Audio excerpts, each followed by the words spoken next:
Hello, hi, welcome. I welcome all of you to EduHunt IIT and NEET Foundation classes. నా పేరు సుకుమార్. మనం 9th class chemical bonding chapter 9th class module 1లోని chemical bonding చాప్టర్లోని topics discuss చేస్తున్నాం. Previous వీడియోస్లో అసలు chemical bond అంటే ఏంటో, కెమికల్ బాండ్ ఎందుకు ఫామ్ అవ్వాలి, ఎలా ఫామ్ అవుతుంది, రెండు ఆటమ్స్ మధ్య కెమికల్ బాండ్ ఫామ్ అయ్యేటప్పుడు రెండు ఆటమ్స్ దగ్గరికి ఎందుకు వస్తున్నాయి, అసలు ఫామ్ అయ్యేటప్పుడు ఏం జరుగుతుంది, ఎనర్జీ ఏమవుతుంది, అవన్నీ కూడా ప్రీవియస్ వీడియోస్లో మీకు అవైలబుల్గా ఉన్నాయి. ఎవరైనా ఒకవేళ ఆ వీడియోస్ చూడకుండా ఈ వీడియోకి వస్తేనన్నా పిల్లలు మీరు దయచేసి ఆ వీడియోస్ చూసి ఈ క్లాస్కి రండి, బెటర్గా అర్థమవుతుంది. ఈ గ్రాఫ్లో ఎక్స్ప్లెయిన్ చేశాను రెండు ఆటమ్స్ దగ్గరకు వచ్చేటప్పుడు ఏమవుతుందని, ఎనర్జీ ఎలా డ్రాప్ అవుతుందని చెప్పి. అయితే ముందుకెళ్ళే ముందు రెండు ఆటమ్స్ దగ్గరకు వచ్చినప్పుడు ముఖ్యంగా రెండు రకాల ఫోర్సెస్ పనిచేస్తూ ఉంటాయి. రెండు రకాల ఫోర్సెస్ గురించి మనం మాట్లాడుకోవాలి. ఇప్పుడు రెండు ఆటమ్స్ మధ్య బాండ్ ఫామ్ అవ్వడానికి రెండు ఆటమ్స్ దగ్గరకు వస్తాయి కదా, అలా దగ్గరకు వచ్చేటప్పుడు ఆ రెండు ఆటమ్స్ మధ్య రెండు రకాల ఫోర్సెస్ పనిచేస్తుంటాయి. ఆ ఫోర్సెస్ గురించి మనం డిస్కస్ చేసి ముందుకెళ్దాం. There are two kinds of forces, two kinds of forces operating between atoms during bonding. అంటే నా ఉద్దేశం ఏంటి, రెండు ఆటమ్స్ మధ్య ఈ రెండు ఆటమ్స్ మధ్య బాండ్ ఫామ్ అయ్యే టైంలో లేదా బాండ్ ఫామ్ అయ్యే ప్రాసెస్లో ఆ రెండు ఆటమ్స్ మధ్య రెండు రకాల ఫోర్సెస్ పనిచేస్తుంటాయి. ఒకటి అట్రాక్టివ్ ఫోర్స్ అట్రాక్టివ్ ఫోర్స్. ఆ అట్రాక్టివ్ ఫోర్స్ ఎందుకు, ఎలా అనేది చెప్పుకుందాం మనం. రెండోది రిపల్సివ్ ఫోర్స్.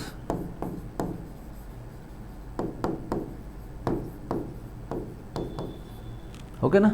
అసలు ఈ అట్రాక్టివ్ ఫోర్స్ కానీ రిపల్సివ్ ఫోర్స్ కానీ ఎందుకు వస్తున్నాయి, ఎలా వస్తున్నాయి కూడా మనం డిస్కస్ చేసుకుందాం. ఎస్, ఇదిగో ఫర్ సపోజ్ రెండు ఆటమ్స్, ఇది ఒక ఆటమ్ అనుకుందాం. ఈ ఆటమ్ తాలూకు న్యూక్లియస్, సరేనా? న్యూక్లియస్ పాజిటివ్ ఛార్జ్తో ఉంటుంది. అండ్ ఇది మరో ఆటమ్. రెండు ఆటమ్స్ దగ్గరకు వచ్చాయి. ఎంత దగ్గరకు వచ్చాయి? ఇదిగో ఈ ఆటమ్ తాలూకు న్యూక్లియస్, ఆ ఆటమ్ ఈ ఆటమ్ తాలూకు న్యూక్లియస్, ఆ ఆటమ్ తాలూకు న్యూక్లియస్. ఓకేనా? అండ్ ఈ రెండు ఆటమ్కి సంబంధించిన ఎలక్ట్రాన్స్ ఇప్పుడు కామన్ స్పేస్లో వేస్తాము. ఎందుకో చెప్పాను కదా ఇంతకుముందు క్లాస్లో.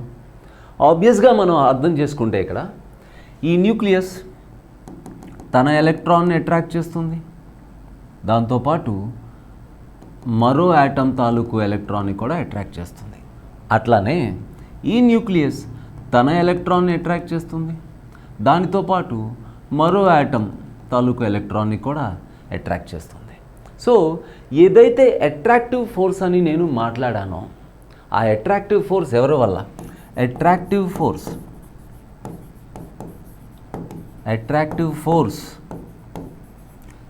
ఫోర్స్ ఎవరి మధ్యన? Between nuclei and electrons. A nuclei? Both nuclei. A electrons? Both electrons. ఈ న్యూక్లియర్ రెండు ఎలక్ట్రాన్ని, ఆ న్యూక్లియర్ రెండు ఎలక్ట్రాన్ని, అదనమాట. సో రెండు ఆటమ్స్ దగ్గరకు వచ్చినప్పుడు వాటి మధ్య అట్రాక్టివ్ ఫోర్స్, ఆ రెండు ఆటమ్స్ మధ్య అట్రాక్టివ్ ఫోర్స్కి కారణం రెండు న్యూక్లియస్. ఈ న్యూక్లియస్ ఆ న్యూక్లియస్ కలిసి ఆ ఎలక్ట్రాన్ పేరుని అట్రాక్ట్ చేయడం. మరి రిపల్సివ్ ఫోర్స్ ఎట్లా? బిగినింగ్లో రెండు ఆటమ్స్ చాలా దూరంగా ఉన్నాయి కదా, దూరంగా ఉన్నప్పుడు రిపల్స్ ఉండే ఛాన్స్ లేదు. కానీ మెల్లమెల్లగా ఆటమ్స్ రెండు దగ్గరకు వచ్చే కొద్దీ మరొకటి కూడా మనం అర్థం చేసుకోవాలి. ఎట్లా? ఈ ఎలక్ట్రాన్ మధ్య రిపల్షన్ ఉంటుంది. Electron both electrons negative charged species కదా. ఎలక్ట్రాన్స్ అనేవి నెగిటివ్ ఛార్జ్డ్ పార్టికల్స్ కదా. ఎలక్ట్రాన్ మధ్య రిపల్షన్ ఫోర్స్, దాంతోపాటు సాధ్యమైనంత దగ్గరకు వచ్చినప్పుడు న్యూక్లియస్ రిపల్షన్ కూడా ఉంటుంది కదా. ఎందుకంటే న్యూక్లియస్ అనేది పాజిటివ్ ఛార్జ్తో ఉంటుంది పిల్లలు. అప్పుడు ఈ న్యూక్లియస్కి ఆ న్యూక్లియస్కి రిపల్షన్ ఉంటుంది, ఈ ఎలక్ట్రాన్కి ఆ ఎలక్ట్రాన్కి రిపల్షన్ ఉంటుంది. సో రెండు ఆటమ్స్ దగ్గరకు వచ్చినప్పుడు రిపల్సివ్ ఫోర్స్ కూడా డెవలప్ అవుతుంది. ఆ రిపల్సివ్ ఫోర్స్కి కారణం లేదా ఆ రిపల్సివ్ ఫోర్స్ ఎవరి మధ్య ఉంటుంది అంటే between nuclei and between nuclei ఇలా చెప్తాను, nucleus of one atom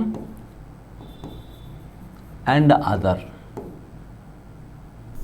one atom and other, nucleus of one atom and other. ఒక ఆటమ్ న్యూక్లియస్కి మరో ఆటమ్ న్యూక్లియస్కి మధ్య రిపల్షన్ ఉంటుంది. రెండోది బిట్వీన్ ఎలక్ట్రాన్స్ ఆఫ్ లేదా electron of one atom and other. So దగ్గరికి approach అయిన రెండు ఆటమ్స్ న్యూక్లియస్ మధ్య రిపల్షన్, ఎలక్ట్రాన్ మధ్య రిపల్షన్. సో క్లియర్గా మనం కొంచెం మాట్లాడుకున్నాం ఏంటంటే రెండు ఆటమ్స్ దగ్గరికి ఎందుకు వస్తాయి, బాండ్ అంటే ఏంటి, బాండ్లో ఎన్ని రకాలు కూడా మాట్లాడేసుకున్నాం ఇంతకుముందు క్లాస్లో. కానీ ఇప్పుడు రెండు ఆటమ్స్ దగ్గరకు వచ్చినప్పుడు ఆ రెండు ఆటమ్స్ మధ్య మనం కన్సిడర్ చేయాల్సింది రెండు రకాల ఫోర్సెస్. ఒకటి అట్రాక్టివ్ ఫోర్స్, రెండోది రిపల్సివ్ ఫోర్స్. అట్రాక్టివ్ ఫోర్స్ ఎవరి మధ్య అంటే న్యూక్లియస్కి ఎలక్ట్రాన్కి మధ్య. ఏ న్యూక్లియస్ ఏ ఎలక్ట్రాన్, ఈ న్యూక్లియస్ రెండు ఎలక్ట్రాన్లు, ఆ న్యూక్లియస్ రెండు ఎలక్ట్రాన్లు. So both nuclei are attracting both electrons. So attractive force అలాగా. మరి రిపల్సివ్ ఫోర్స్ సిమిలర్ ఛార్జెస్ మధ్య కదా ఉంటుంది. So electron repulsion, nucleus repulsion, nucleus repulsion, electron repulsion. ఓకేనా? ఎస్. సో దీనివల్ల మనం ఓకే అదైతే చెప్పేసుకున్నాం. కానీ ఒక ఇంపార్టెంట్ క్వశ్చన్ వచ్చే అవకాశం ఉంది. ఏంటంటే యాటమ్స్ ఇప్పుడు ఇన్ఫినిట్ డిస్టెన్స్లో ఉన్నాయి కదా, ఈ రెండు యాటమ్స్ మధ్య దూరం ఎంత, ఇన్ఫినిట్ డిస్టెన్స్, మెల్లమెల్లగా దగ్గర అవుతూ సార్ ఈ రెండు యాటమ్స్ మధ్య అవి దగ్గరకు వచ్చే ప్రాసెస్లో రెండు రకాల ఫోర్సెస్ ఆపరేట్ అవుతాయని మీరు చెప్పారు కదా. ఏ ఫోర్సు ఎప్పుడు ఆపరేట్ అవుతుంది? అట్రాక్టివ్ ఫోర్సు, రిపల్సివ్ ఫోర్సులో ఏ ఫోర్సు ఎక్కువ ఉంటుంది, ఏ ఫోర్సు తక్కువ ఉంటుంది? అసలు పూర్తిగా ఒక కెమికల్ బాండ్ తయారైనప్పుడు ఏ ఫోర్స్ ఎక్కువ ఉంటుంది, ఏ ఫోర్స్ తక్కువ ఉంటుంది అర్థం చేసుకోవాలి కదా. జాగ్రత్తగా చూడండి. బిగినింగ్లో దూరంగా ఉన్నాయి, మరి దగ్గరకు వస్తున్నాయి కదా, ఇలా వెళ్ళే కొద్దీ దగ్గరకు వస్తున్నాయి కదా. ఈ గ్రాఫ్లో నేను అదేగా చెప్పాను. సో ఆటమ్స్ దగ్గరకు వచ్చే కొద్దీ ఏమవుతుంది అంటే అట్రాక్షన్ అవుతుంది. అట్రాక్ట్ అవడం వల్లే కదా దగ్గరకు వస్తుంది. అంటే ఈ జర్నీ అంతా మీరు చూస్తే, ఈ జర్నీ అంతా మనం చూస్తే ఏం చెప్పొచ్చు, attractive force is dominating repulsive force. ఈ జర్నీ అంతా మనం ఏమనుకోవచ్చు, ఎక్కడ ఇన్ఫినిట్ డిస్టెన్స్లో ఉన్నాయి, మెల్లమెల్లగా దగ్గరకు వస్తున్నాయి. రెండు ఆటమ్స్ దగ్గరకు వస్తున్నాయంటే ఆబ్వియస్లీ అట్రాక్షన్ డామినేట్ చేస్తుందనే కదా. సో ఈ జర్నీ అంతా కూడా మనం ఏమనుకోవచ్చు, attractive force dominating repulsive force. సరే మరి ఇక్కడ ఏమవుతుందో చూడండి, ఎనర్జీ పెరిగిపోతుంది. ఎనర్జీ ఎందుకు పెరుగుతుంది మీకు చెప్పానా, రెండు పార్టికల్స్ అట్రాక్ట్ అయ్యి దగ్గరకు వస్తున్నాయంటే ఎనర్జీ రిలీజ్ అవుతుందని. అట్రాక్ట్ అయ్యి దగ్గరకు వస్తుందంటే ఎనర్జీ రిలీజ్ అవుతుంది, అంటే సిస్టంలో ఎనర్జీ తగ్గుతుంది. సిస్టంలో ఎనర్జీ తగ్గితే అట్రాక్ట్ అయితే ఎనర్జీ తగ్గుతుంది. మరి ఎనర్జీ పెరుగుతుంది కదా ఈ జోన్ అంతా మీరు చూస్తే. ఎనర్జీ పెరుగుతుందంటే ఇక్కడ ఏం జరుగుతుంది అంటే ఈ జోన్ అంతా మనం ఏమనుకోవచ్చు, ఇక్కడ రాయనా ఇలా repulsive force is dominating attractive forces. So ఇక్కడ నుంచి ఆల్మోస్ట్ ఇక్కడ నుంచి ఇదంతా అంటే ఎక్కడైతే కరువు పైకి వెళ్తుందని మీకు అనిపిస్తుందో, ఈ కరువు జాగ్రత్తగా చూడండి, కరువు పైకి వెళ్తుందని మనకి అనిపిస్తుందో, పైకి వెళ్ళడం అంటే అర్థం ఏంటి, వై యాక్సిస్ మీద ఏం తీసుకున్నాం మనం, ఎనర్జీ తీసుకున్నాం. అంటే ఎక్కడి నుంచి అయితే కరువు పైకి వెళ్తుందని మీకు అనిపిస్తుందో అక్కడి నుంచి ఎనర్జీ పెరుగుతుంది. ఎనర్జీ ఎప్పుడు పెరుగుతుంది, రిపల్షన్స్ పెరుగుతుంటే. సో అట్రాక్టివ్ ఫోర్స్ కన్నా రిపల్సివ్ ఫోర్సెస్ డామినేట్ చేస్తే ఎనర్జీ పెరుగుతుంది, రిపల్సివ్ ఫోర్సెస్ కన్నా అట్రాక్టివ్ ఫోర్సెస్ డామినేట్ చేస్తే ఎనర్జీ తగ్గుతుంది. మరి ఇక్కడ ఎగ్జాక్ట్గా ఇక్కడేం జరిగింది? ఇక్కడ కెమికల్ బాండ్ తయారైపోయింది అన్నాను, ఇక్కడ కెమికల్ బాండ్ తయారైపోయింది అన్నాను కదా నేను ఇంతకు ముందు క్లాస్లో. ఏ బి మధ్య కెమికల్ బాండ్ తయారైపోయింది అన్నాను. మరి ఇక్కడ ఫోర్సెస్ ఎలా ఉంటాయి? చాలా ఇంపార్టెంట్. ఇక్కడ attractive forces is equal to repulsive forces. ఓకేనా? సో అర్థం చేసుకోండి. అంటే ఎగ్జాక్ట్గా కెమికల్ బాండ్ తయారయ్యింది అంటే attractive forces is equal to repulsive forces. అంటే ఎలక్ట్రాన్ న్యూక్లియస్ ఎలక్ట్రాన్ మధ్య అట్రాక్షన్ ఏదైతే ఉందో, ఆ రెండు న్యూక్లియస్లు ఆ ఎలక్ట్రాన్ పేరుని అట్రాక్ట్ చేస్తాయి కదా, ఆ అట్రాక్టివ్ ఫోర్స్ అనేది రిపల్సివ్ ఫోర్స్ని ఎగ్జాక్ట్గా ఎప్పుడైతే కాంపెన్సేట్ చేస్తుందో అప్పుడు కెమికల్ బాండ్ వచ్చినట్టుగా చెప్పుకోవచ్చు మనం ఫోర్సెస్ పరంగా. ఓకేనా? రెండు ఆటమ్స్ మధ్య ఇక్కడ ఆపరేట్ అవుతుంది ఫోర్సెస్. ఆ రెండు ఫోర్సెస్ బట్టి కెమికల్ బాండ్ ఎప్పుడు వచ్చింది అంటే ఆ రెండు ఆటమ్స్ మధ్య ఆపరేట్ అవుతున్న ఫోర్సెస్ బట్టి కెమికల్ బాండ్ ఫామ్ అయిందా లేదా ఎలా తెలుస్తుందంటే when attractive forces is equal to repulsive forces chemical bond formed. ఇలా చెప్పచ్చు. ఎనర్జీ పరంగా ఎట్లా? రెండు ఆటమ్స్ దగ్గరికి వచ్చేటప్పుడు ఎనర్జీ లాస్ అవుతూ ఇక లీస్ట్ పాసిబుల్ ఎనర్జీ లాస్ అవుతూ లీస్ట్ పాసిబుల్ ఎనర్జీకి వస్తున్నాం. ఇక ఎంతకన్నా ఎనర్జీ లాస్ అవడం కుదరట్లా.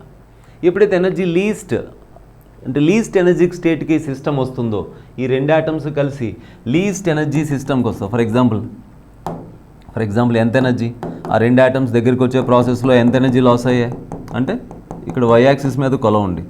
బిగినింగ్లో ఎంత ఎనర్జీ ఉంది? బిగినింగ్లో పొటెన్షియల్ ఎనర్జీ 0 నుంచి -4 అంటే 4 యూనిట్స్ ఎనర్జీ లాస్ అయిందనమాట. ఓకేనా? సో ఇంతకన్నా ఎనర్జీ లాస్ అవ్వడం కుదరదు. సో దాన్ని మనం అంటే ఎనర్జీ పరంగా బాండ్ ఫామ్ అయిందని అలా చెప్పొచ్చు. ఓకేనా? ఇక ఆ తర్వాత ఏమవుతుంది? ఎనర్జీ పెరిగిపోతుంది, అన్స్టేబుల్ అయిపోతుంది. ఓకేనా? సో ఎనర్జీ పరంగా అయితే బాండ్ ఫామ్ అయినట్టు అలా చెప్పొచ్చు. బట్ ఫోర్సెస్ పరంగా ఎలా చెప్పాలి? బిగినింగ్లో attractive forces are dominating than repulsive forces. దానివల్లే ఆటమ్స్ అట్రాక్ట్ అయ్యి దగ్గరికి వస్తున్నాయి. ఎంతవరకు దగ్గరికి వస్తాయి? సాధ్యమైనంత దగ్గరికి వస్తాయి. ఏంటి సాధ్యం అవడం అంటే when attractive forces is equal to repulsive forces it means bond is formed. ఒకవేళ థియరిటికల్గా ఆ తర్వాత కూడా దగ్గరకు వచ్చాయి attractive forces repulsive forces same అయిన తర్వాత కూడా ఆటమ్స్ దగ్గరకు వచ్చాయని మనం అనుకుంటే ఒకవేళ ఖచ్చితంగా రిపల్సివ్ ఫోర్స్ అట్రాక్టివ్ ఫోర్స్ని డామినేట్ చేసేస్తుంది. అంటే ఎనర్జీ పెరిగిపోతుంది. ఆ బాండ్కి ఎనర్జీ పెరిగిపోతే స్టెబిలిటీ తగ్గిపోతుంది అనమాట. ఓకేనా? ఎస్. ఇంతకుముందు చెప్పిన క్లాసెస్లో లేదా ఇంతకుముందు మీరు చూసిన వీడియోస్లో మనం కెమికల్ బాండ్ అంటే ఏంటి, అసలు కెమికల్ బాండ్ అంటే ఏంటి, కెమికల్ బాండ్ ఎందుకు, బాండ్ ఫామ్ అయ్యేది ఎలా, ఈ 3 తెలుసుకున్నాం. ఓకేనా? ఆ తర్వాత ఇప్పుడు ఈ క్లాస్లో లేదా ఈ వీడియోలో మనం కెమికల్ బాండ్ ఫామ్ అయ్యేటప్పుడు ఎనర్జీ రిలీజ్ అవ్వాలని లేదా కెమికల్ బాండ్ ఫామ్ అయ్యే ప్రాసెస్లో అట్రాక్టివ్ ఫోర్సెస్ రిపల్సివ్ ఫోర్సెస్ రెండూ ఆపరేట్ అవుతాయి. అట్రాక్టివ్ ఫోర్సెస్ రిపల్సివ్ ఫోర్సెస్ని డామినేట్ చేయడం వల్ల కాస్త కెమికల్ బాండ్ ఫామ్ అవుతుంది. ఈ విధంగా అర్థం చేసుకున్నాం. కానీ ఎంత చెప్పినా కూడా ఆ ఎక్స్ప్లెనేషన్ మీరు ఒకసారి చూస్తే అది ఒక బాండ్ని ఎక్స్ప్లెయిన్ చేయడానికి అంటే ఒక సింగిల్ బాండ్ని ఎక్స్ప్లెయిన్ చేయడానికి అన్నట్టుగా ఉంటుంది మీరు జాగ్రత్తగా చూస్తే. అవునా? ఎవరైనా ఆ ప్రీవియస్ వీడియోస్ చూడకుండా డైరెక్ట్గా ఈ క్లాస్కి వస్తే మటుకు దయచేసి మీరు వెళ్ళి ఆ వీడియోస్ చూసి రన్నింగ్ నోట్స్ రాసుకుని ఈ వీడియోకి రండి. సబ్జెక్ట్ ఒక ఆర్డర్లో అర్థమవుతుంది. అయితే ఇంతకుముందు చెప్పిన క్లాసెస్లో మనం ఏదైతే కెమికల్ బాండ్ గురించి చెప్పుకున్నామో ఆ బాండ్ మీరు జాగ్రత్తగా చూస్తే ఇదిగో జస్ట్ లైక్ మనం ఈ 2 ఆటమ్స్ అనుకున్నాం కదా, ఇంతేనా? 2 ఆటమ్స్, ఈ 2 ఆటమ్స్ మధ్య బాండ్ అనుకున్నాం. అవునా? సింపుల్గా చెప్పాలంటే ఎట్లా? ఒక హైడ్రోజన్ ఆటమ్ ఇంకో హైడ్రోజన్ ఆటమ్ రెండింటి మధ్య బాండ్, క్లోరిన్ ఆటమ్ రెండింటి మధ్య బాండ్. అవునా? కానీ మీరు మీ టెక్స్ట్ బుక్ ఓపెన్ చేసి ఏ చాప్టర్ అయినా చూడండి, కెమిస్ట్రీకి సంబంధించిన ఏ చాప్టర్ అయినా లో మాలిక్యూల్స్ మీరు చూస్తే ఇదిగోండి ఇలా డబుల్ బాండ్స్ కనపడుతుంటాయి, లేకపోతే ఇలా ట్రిపుల్ బాండ్స్ కనపడుతుంటాయి, లేదా ఒకే ఆటమ్కి ఇలా 4 సింగిల్ బాండ్స్ కనపడుతూ ఉంటాయి. 4 ఉండాలనేముంది, 3 సింగిల్ బాండ్స్ కనపడుతుంటాయి. 3 ఉండాలనేముంది, చాలా చోట్ల 5 సింగిల్ బాండ్స్ కనపడుతుంటాయి. ఇలా ఓకేనా. పైగా బాండ్స్ డిఫరెంట్గా ఉండడమే కాదు, ఒక మాలిక్యూల్ చూస్తే ఈ విధమైన షేప్లో, మరో మాలిక్యూల్ చూస్తే ఈ విధమైన షేప్లో, ఇంకొక మాలిక్యూల్ చూస్తే ఈ విధమైన షేప్లో. కొన్ని మాలిక్యూల్స్ ఇలా లీనియర్గా ఉంటాయి, కొన్ని మాలిక్యూల్స్ ఇలా ఒక యాంగులర్ షేప్లో కనపడుతున్నాయి, మరికొన్ని మాలిక్యూల్స్ ఇలా ట్రయాంగులర్ షేప్లో ఉంటున్నాయి. అవునా. మరి బాండ్స్లో ఇన్ని రకాలు ఉన్నాయి, ఆ బాండ్స్ని కలిగి ఉన్న మాలిక్యూల్స్ షేప్స్లో ఇన్ని రకాలు ఉన్నాయి. అసలు ఆ బాండ్స్ అన్ని, మరి ఈ మాలిక్యూల్స్ అన్నిటిని మనం ఎలా అర్థం చేసుకోవాలి? కెమికల్ బాండింగ్ టాపిక్ అనగానే ఒక బాండ్ని అర్థం చేసుకుంటే సరిపోయిందా? అసలు ఒక యాటమ్ మరో యాటమ్తో ఎన్ని బాండ్స్ ఫామ్ చేయాలి, ఎలా ఫామ్ చేయాలి, ఆ ఫామ్ అయిన మాలిక్యూల్కి ఏ షేప్ ఉండాలి, ఇవన్నీ కూడా మనం ఈ చాప్టర్లో తెలుసుకోవాలి. అయితే ఈ విషయాలన్నీ కూడా ఏ ఒక్క థియరీ ఎక్స్ప్లెయిన్ చేయదు. కెమికల్ బాండింగ్కి సంబంధించిన ఈ విషయాలన్నీ కూడా ఏంటి, ఒక బాండ్ ఎలా ఫామ్ అవుతుంది, 2 యాటమ్స్ మధ్య బాండ్ డబుల్ ట్రిపుల్ అది ఎలా డిసైడ్ అవుతుంది, అలా ఏదో ఒకటి డబుల్ బాండో ట్రిపుల్ బాండో సింగిల్ బాండో ఫామ్ అయిన తర్వాత ఆ మాలిక్యూల్కి ఆ పర్టికులర్ షేప్ అనేది ఎలా డిసైడ్ అవుతుంది, ఈ విషయాలన్నీ కూడా ఏ ఒక్క థియరీ ప్రాపర్గా అంటే ఏ ఒక్క థియరీ అన్ని విషయాలను ఎక్స్ప్లెయిన్ చేయలేదు. మరొకసారి చెప్తున్నాను, ఏ విషయాలను, అసలు బాండ్ ఎలా తయారవుతుంది, ఒక బాండ్ ఎలా తయారవుతుంది, లేదా 2 యాటమ్స్ మధ్య సింగిల్ బాండ్ ఉండాలా, డబుల్ బాండ్ ఉండాలా, ట్రిపుల్ బాండ్ ఉండాలా అనేది ఎలా డిసైడ్ అవుతుంది. సరే, ఏదో ఒకటి బాండ్ అంటూ డిసైడ్ అయిన తర్వాత మాలిక్యూల్ తయారవుద్ది కదా, ఆ మాలిక్యూల్ లీనియర్గా ఉండాలా, ఇలా యాంగులర్గా ఉండాలా, లేకపోతే ఈ షేప్లో ఇవన్నీ కాక ఇంకేదైనా షేప్లో ఉండాలా, ఆ షేప్, ఆ స్ట్రక్చరు, ఆ బాండ్ యాంగిల్, ఆ టైప్ ఆఫ్ బాండ్, ఆ నెంబర్ ఆఫ్ బాండ్స్, ఈ అన్ని విషయాలను ఎక్స్ప్లెయిన్ చేయడానికి ఏ ఒక్క థియరీయో సరిపోదు. కొన్ని థియరీస్ మనం ఆర్డర్లో నేర్చుకోవాలి. అందులో మొదటి థియరీ, ఇంపార్టెంట్ థియరీ ఈ క్లాస్లో చెప్పబోతున్నాను. అదే లూయిస్ థియరీ.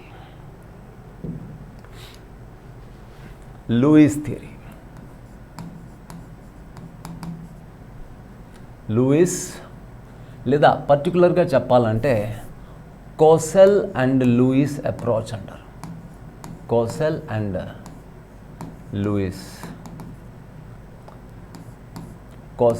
లూయిస్ థియరీ పేరు electronic theory of valency. Electronic theory of valency theory పేరు. ఓకేనా. బట్ ఈ థియరీ ఇచ్చే ఒక ఫండమెంటల్ ఐడియా ఏదైతే ఉందో, కెమికల్ బాండింగ్కి సంబంధించి ఈ థియరీ మనకిచ్చే ఫండమెంటల్ ఐడియా ఏదైతే ఉందో, ఆ ఐడియా మనకు కెమిస్ట్రీ స్టడీలో ఫర్దర్గా మనం కెమిస్ట్రీలో ఎన్ని చాప్టర్లు ఏం చదివినా కూడా ఆ ఐడియా చాలా బాగా ఉపయోగపడుతుంది. ఏంటంటే, అసలు మామూలుగా మనం 2 యాటమ్స్ మధ్య బాండ్ ఎందుకు అని బిగినింగ్లో నేను క్వశ్చన్ వేసినప్పుడు, 2 యాటమ్స్ మధ్య బాండ్ ఎందుకంటే 2 యాటమ్స్కి ఎనర్జీ ఎక్కువ ఉందేమో, ఎనర్జీ ఎక్కువ ఉండడం వల్ల స్టెబిలిటీ తగ్గిపోయిందేమో, ఆ ఎనర్జీ ఎక్కువ ఉన్న 2 యాటమ్స్ స్టెబిలిటీని తెచ్చుకోవడానికి అట్రాక్ట్ అయ్యి ఎనర్జీని లాస్ అవుతున్నాయి. 2 యాటమ్స్ అట్రాక్ట్ అయ్యేటప్పుడు పొటెన్షియల్ ఎనర్జీ డ్రాప్ అవుతుంది అని చెప్పుకున్నాం. అంటే ఫండమెంటల్గా 2 యాటమ్స్ మధ్య బాండ్ రావడానికి కారణం, 2 యాటమ్స్ మధ్య బాండ్, అది సింగిల్ బాండో డబుల్ బాండో ట్రిపుల్ బాండో తర్వాత చూద్దాం, 2 యాటమ్స్ మధ్య బాండ్ రావడానికి కారణం ఎనర్జీయే. ఎనర్జీ ఎక్కువ ఉండడం, ఎనర్జీ తగ్గించుకోవాలన్న ప్రయత్నంలో బాండ్ ఫామ్ అవుతుంది. కానీ అసలు విషయం ఆలోచించండి రా పిల్లలు, అసలు 2 యాటమ్స్ చూసినప్పుడు మనం ఏ యాటమ్కి ఎనర్జీ ఎక్కువ చెప్పగలుగుతామా? ఎనర్జీ కంటికి కనపడుతుందా? ఇంతకుముందు క్లాస్లో నేను చాలా చక్కగా గ్రాఫ్లో ఎక్స్ప్లెయిన్ చేయడానికి ట్రై చేశాను. ఏమని? గ్రాఫ్లో వై యాక్సిస్ మీద ఎనర్జీ తీసుకుని, ఎక్స్ యాక్సిస్ మీద 2 ఆటమ్స్ మధ్య డిస్టెన్స్ తీసుకుని, బిగినింగ్లో ఆటమ్స్ దూరంగా ఉన్నాయని, మెల్లమెల్లగా ఆటమ్స్ దగ్గరికి వస్తున్నాయని, ఆటమ్స్ దగ్గరికి వచ్చే కొద్దీ ఎనర్జీ డ్రాప్ అవుతున్నట్టు గ్రాఫ్లో మనం చూసాం. కానీ అవేవైనా మన కంటికి కనపడతాయి. ఆ ఎనర్జీ ఏదైనా మనం చెప్పగలుగుతామా? ఆటమ్స్ చూసి చెప్పగలుగుతామా? చెప్పలేం కదా. అలా కాకుండా 2 ఆటమ్స్ని చూసి, ఇగో ఈ ఆటమ్కి బాండింగ్ అవసరం, ఈ ఆటమ్కి డబుల్ బాండ్ అవసరం, ఈ ఆటమ్కి ట్రిపుల్ బాండ్ అవసరం, అంటే ఈ ఆటమ్కి స్టెబిలిటీ పొందాలంటే 3 బాండ్లు రావాలి, ఈ ఆటమ్కి స్టెబిలిటీ పొందాలంటే 2 బాండ్లు రావాలి, లేదా పలానా ఆటమ్కి 1 బాండ్ కావాలి. ఇలా తెలిసిపోతే బాగుంటుంది కదా. అలాంటి అప్రోచ్ బాగుంటుంది కదా. అలాంటి అప్రోచ్ ఏదైనా డెవలప్ చేయడానికి సైంటిస్టులు అందరూ చాలా ట్రై చేస్తూ లూయిస్ థియరీ, వీళ్ళు సక్సెస్ అయ్యారు. వీళ్ళు కూడా సక్సెస్ అవ్వడానికి ఒక ఫండమెంటల్ ఐడియా ఏంటో మీరు జాగ్రత్తగా చూడండి. మీకు పీరియాడిక్ టేబుల్ ఐడియా ఉంది కదరా. రఫ్గా పీరియాడిక్ టేబుల్ ఇలాగుంటుంది. అవునా? పీరియాడిక్ టేబుల్ ఇలా ఉంటుంది.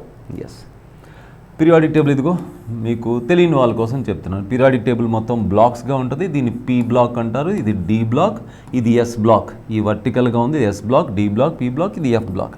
సరే వదిలేండి. పీరియాడిక్ టేబుల్లో మొత్తం 118 ఎలిమెంట్స్ ఉన్నాయి. ఈరోజు 118, 118.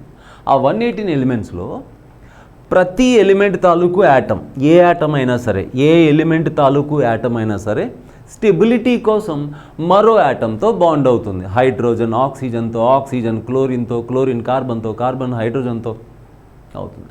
కానీ సైంటిస్టులు గమనిస్తుంటే ఎలిమెంట్స్ అన్నిటినీ ఈ చివర 0 గ్రూప్ ఎలిమెంట్స్ ఉన్నాయి.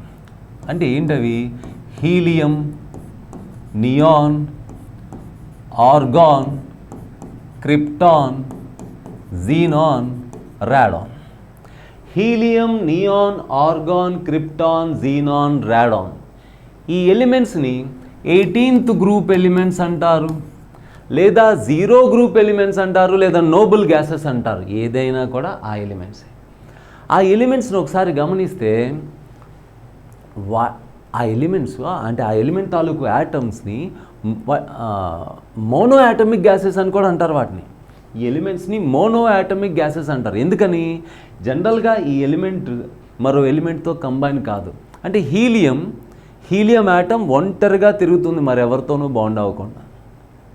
Helium, neon, organ, krypton, xenon, Radeon ఇవన్నీ జనరల్గా. రాడాన్ రేడియో యాక్టివ్ అండి, తెలీదు మీకు, పక్కన పెట్టేద్దాం. హీలియం, నియాన్, ఆర్గాన్, క్రిప్టాన్ ఒంటరిగా తిరుగుతాయి. Mono atomic gases. ఒక యాటమ్ మరో యాటమ్తో బాండ్ అవ్వదు. హీలియం మరో హీలియం యాటమ్తో కూడా బాండ్ అవ్వదు. ఒంటరి హీలియం యాటమ్ తిరుగుతుంది, ఒంటరి ఆర్గాన్ యాటమ్. సో సింగిల్గా అనమాట. అవునా? ఇప్పుడు సైంటిస్టుల మైండ్లో వచ్చిన డౌట్ ఏంటంటే, మిగతా పీరియాడిక్ టేబుల్లోని మిగతా ఎలిమెంట్స్ ఎవరికీ లేని ఈ స్పెషల్ క్వాలిటీ వాళ్ళకేంటి అసలు కదా. పీరియాడిక్ టేబుల్లో మిగిలిన యాటమ్స్ అన్నీ కూడా కార్బనో, హైడ్రోజనో, నైట్రోజనో ఏదైనా తీసుకోండి, జనరల్గా మిగిలిన యాటమ్స్ అన్నీ కూడా మరొక యాటమ్తో బాండ్ అవుతున్నాయి స్టెబిలిటీ కోసం. అవునా? కానీ వీళ్ళు మట్టుకు ఎవరితోనూ బాండ్ అవ్వట్లా, ఎవరితోనూ ఏ విధమైన బాండ్ ఫామ్ చేయట్లా. అప్పుడు పీరియాడిక్ టేబుల్లో మిగతా వాళ్ళకి లేని క్వాలిటీ, వాళ్ళకున్న క్వాలిటీ ఏదో ఉండుంటుంది కదా. ఆ క్వాలిటీ కారణంగానే కదా వీళ్ళెవరితోనూ బాండ్ కావట్లా. వీళ్ళని ఇనర్ట్ గ్యాసెస్ అని కూడా అంటారు. ఎన్ని పేర్లు చూడండిరా. మోనో యాటమిక్ గ్యాసెస్ ఎందుకంటే ఒంటరి యాటమ్, ఇనర్ట్ గ్యాసెస్ ఎందుకంటే ఎవరితోనూ రియాక్ట్ కావు. అండ్ వర్టికల్గా గ్రూప్స్ అంటారు. పీరియాడిక్ టేబుల్లో గ్రూప్స్ లెక్క పెడితే ఇది 18th గ్రూప్ ఎలిమెంట్స్ అంటారు. ఎవరితోనూ బాండ్ కావు, ఎవరికి ఎలక్ట్రాన్ ఇవ్వవు, ఎవరి దగ్గర తీసుకోవు, ఉన్నతంగా బతుకుతాయి. నోబుల్ గ్యాసెస్ అని కూడా అంటారు. ఎన్ని పేర్లు చూడండి. Noble gases, inert gases, monoatomic gases, 0 group elements, 18th group elements. 0 group అన్నా అదే, 18th గ్రూప్ అన్నా అదే. ఏది ఏమైనా ఒక్క విషయం గుర్తుపెట్టుకుంటారా నాన్న మీరు, ఏంటంటే ఈ ఎలిమెంట్స్ ఎవరితోనూ బాండ్ కావు. మరి మిగతా ఎలిమెంట్స్ అన్నీ కూడా ఎవరితో ఒకరితో బాండ్ అవుతున్నాయి. అప్పుడు సైంటిస్టులు అర్థం చేసుకుంటే మరి ఈ ఎలిమెంట్స్కున్న ప్రత్యేకత ఏంటంటే helium, neon, organ, krypton, xenon, Radeon. వీటన్నిటికీ, ఈ నోబుల్ గ్యాసెస్ అన్నిటికీ అవుటర్ మోస్ట్ షెల్లో హీలియం ఒకటి మీరు చూస్తే 2s2 కాన్ఫిగరేషన్, ఆ తర్వాత 3s2, ఆ తర్వాత 3s2 3p6, 4s2 4p6, 6s2 6p6, 7s2 mistake రాశాను నాన్న, 4s2 4p6 తర్వాత 5s2 5p6, 6s2 6p6, 7s2 7p6. మీరు గమనించారా, ఒక్క హీలియం పక్కన పెడితే మిగతా అందరిలోనూ మీరు గమనిస్తే జనరల్గా ns2 np6 అనే కాన్ఫిగరేషన్ కనపడుతుంది. ns2 np6 అనే కాన్ఫిగరేషన్ అంటే అవుటర్ మోస్ట్ షెల్లో 8 ఎలక్ట్రాన్స్ ఉండడం మనం చూస్తున్నాం వీళ్ళందరిలో. అవుటర్ మోస్ట్ షెల్లో 8 ఎలక్ట్రాన్స్ ఉన్న ఈ కాన్ఫిగరేషన్ని, కాన్ఫిగరేషన్ అంటే అరేంజ్మెంట్, ఎలక్ట్రానిక్ కాన్ఫిగరేషన్ అంటే ఎలక్ట్రానిక్ అరేంజ్మెంట్, ఓకేనా. అవుటర్ మోస్ట్ షెల్లో 8 ఎలక్ట్రాన్స్ ఉన్న ఈ అరేంజ్మెంట్ని ఆక్టెక్ట్ కాన్ఫిగరేషన్ అంటారు. దీని ఏమంటాం? ఆక్టెక్ట్ కాన్ఫిగరేషన్, ఓకేనా. ఇప్పుడు సైంటిస్టుల మైండ్లో ఒక బల్బు వెలిగింది.